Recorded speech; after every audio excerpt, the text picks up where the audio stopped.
నవీన స్వభావాన్ని ధరించుకుని ఉన్నారు. ఏం చేయాలంటండి? ప్రాచీన స్వభావం అనగా పాత జీవితం. పాత జీవితాన్ని ఏం చేయమంటున్నాడు దేవుడు? విడిచిపెట్టాలి. పాత జీవితంతో మనకు పని లేదు. నూతన స్వభావాన్ని మనం ధరించుకోవాలి. నూతన హృదయాన్ని మనం ధరించుకోవాలి. మన మనసులో నూతనమైన స్థిరమైన మనస్సును మనం కలిగించుకోవాలి. మార్పు కావాలని దేవుడు కోరుకుంటా ఉన్నాడు. గడిచిన సంవత్సరంలో మనం ఏ విధంగా జీవించాము?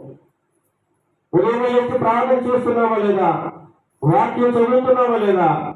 దినవరకు ఎన్ని వారాలు మనం ప్రార్థన చేస్తున్నాం? మన భక్తి జీవితం ఎలా ఉంది? మన కుటుంబ పరిస్థితులు ఎలా ఉన్నాయి? కుటుంబంలో అందరికీ రక్షణ ఉందా లేదా? మన పిల్లలు ఏ విధంగా ఎదుగుతూ ఉన్నారు? దేవుని భక్తులు భయంలో పెరుగుతూ ఉన్నారు లేదా?